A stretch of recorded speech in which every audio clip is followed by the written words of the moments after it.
Ayun, Amy Marcos, sinupalpal yung kanyang kapatid, ano. Kasi nga, ang sinasabi kasi nitong administrasyon na ito, parang wala raw nagawa itong panahon ni Duterte. O ito, yung kanyang pahayag, ano. Nahihiya ako sa mga tumulong sa amin sa Tacloban noong hinagupit kami ng bagyong Yolanda. Sa sinabing wala raw silang nagawa. Unang-una dumating noong 2013 si Mayor Duterte, 10 ng kanyang disaster brigade. At itinuloy niya ang housing noong siya umupo bilang Pangulo. Ibig sabihin, meron nang nag-umpisa ng housing before pa ni Presidente Duterte, siguro si President Noynoy Aquino, no? Nandoon ang US Marine at iba pang mga sundalo rescuers ng Amerikano. Ang donasyon sa paglilinis ng Chuchi mula sa Taiwan at Maynila kasama ang karamihan sa International Relief Organization ng mga samahan ng private business. Yan, ito yung ano niya. Pati sa pamahalaan lokal ng pinsan kong si Mayor Alfred Romualdez at buong tropa ng Tacloban, Leyte at iba pang probinsya damay din sa hirap. Paulit-ulit kong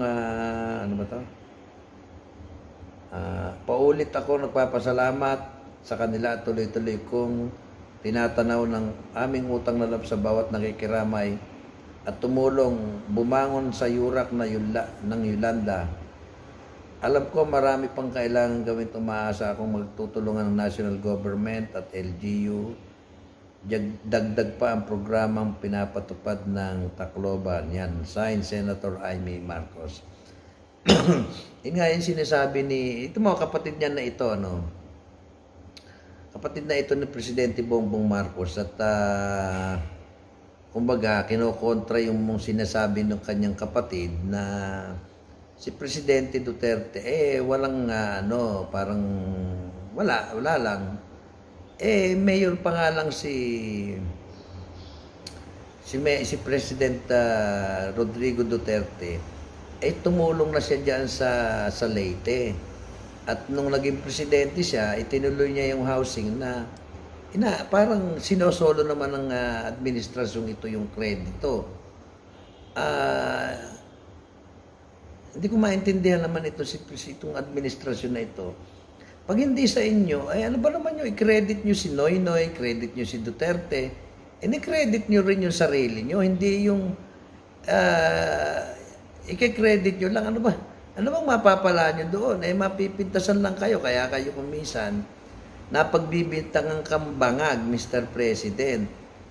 Kasi nga, hindi ko alam kung niluloko ka ng mga nakapaligid sa'yo o talagang hindi mo alam o alam mo o gusto mo lang talagang akuin. I mean, kailangan maging truthful ka, hindi yung alam naman namin na may mga bagay na hindi mo kayang gawin. Kaya lang, huwag mo na kasi sinasabi na gagawin mo. Well, in fact, alam mo namang hindi mo magagawa. Like, for example, yung 20 pesos na bigas, yun ba naman sabihin mo na sa mamamayang Pilipino na hindi talaga kakayanin. At ako naman, naniniwala ako na hindi mo talaga kahit sinong presidente, hindi kayang ibalik sa 20 pesos per kilo ng bigas. Siguro mga 35, 40, pwede pa, which is affordable na yung mga ganong presyo.